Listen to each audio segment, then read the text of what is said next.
విజయవాడ గురించి సీరియస్‌గా ఆలోచించాలి రాష్ట్ర ప్రభుత్వం. ఎందుకు అంటే సంఖ్య పెరుగుతోంది, స్థలం తగ్గుతోంది, ట్రాఫిక్ అల్లాడిస్తోంది. హైదరాబాద్‌లో ట్రాఫిక్ అల్లాడించిందంటే అర్థం ఉంది. ఎందుకంటే వాళ్ళు పొద్దున్నే ఆ సాఫ్ట్‌వేర్ ఉద్యోగాలకో అట్లాగా పోయేటటువంటి పరిస్థితి, సాయంత్రానికి వచ్చేటప్పటికి ఔట్‌స్కర్ట్స్‌లో ఉన్నటువంటి ఇళ్ళకి పోయేటటువంటి పరిస్థితి అంతా. విజయవాడలో షాపులు ఈ వ్యవస్థలు ఇదే. సరే పాత బస్తీ ఎప్పుడో చిన్నదైపోయింది, కుదించుకుపోయింది, కుచించుకుపోయింది.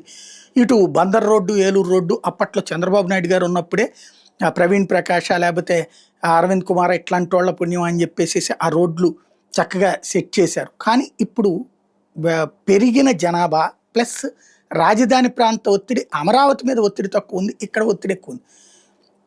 ఎందుకంటే ఉండేవాళ్ళు ఎక్కువగా విజయవాడ మీదనే కాన్సన్ట్రేట్ చేస్తున్నటువంటి నేపథ్యం.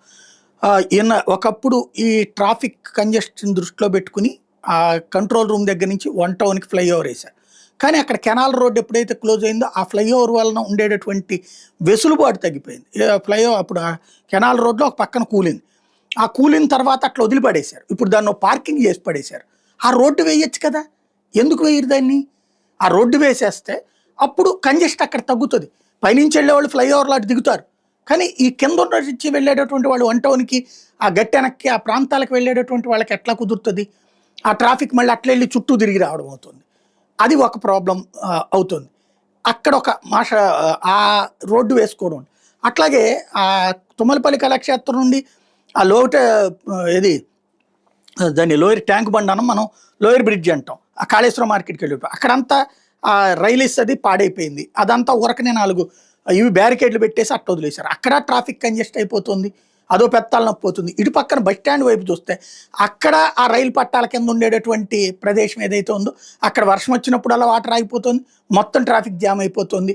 అట్లాగే విఐపి మూమెంట్ ఎక్కువ ఉంటుంది. పద్దాక ట్రాఫిక్ లాపేస్తున్నారు. బాబు గారు పాపం కుయ్యలు వద్దని చెప్పి హడావిడిలు వద్దని చెప్పారు. కాకపోతే అక్కడ వినేవాడు ఎవడు లేడు. ప్రతి 10 నిమిషాలకు ఒక కుయ్యి వస్తూనే ఉంటుంది. దాంతోపాటు అక్కడ తిరుగుదానికి ఇబ్బంది అయిపోతుంది.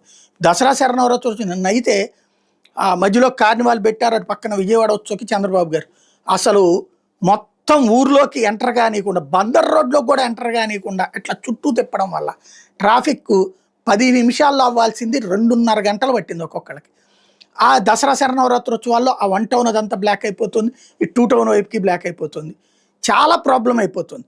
ఆ ఫ్లైఓవర్లు కట్టినటువంటి బెంజ్ సర్కిల్ ఫ్లైఓవర్ ఏమో తీసుకొచ్చి అక్కడ దించేయడం వల్ల ఇది అనోవా హోటల్ దగ్గర అక్కడి నుంచి మళ్ళీ ట్రాఫిక్ జాము, ఆ రామవరప్పాడు ఆ రూట్ అంతా అదో తలనొప్పిగా మారుతుంది. అవుట్స్కట్స్లో ఉన్నటువంటి ఆ ring road, inner ring road అటు ఉన్నటువంటి వాళ్ళు బెటర్ అనుకుంటే వాళ్ళు ఇటు రావాలంటే నానా తిప్పలవుతుంది.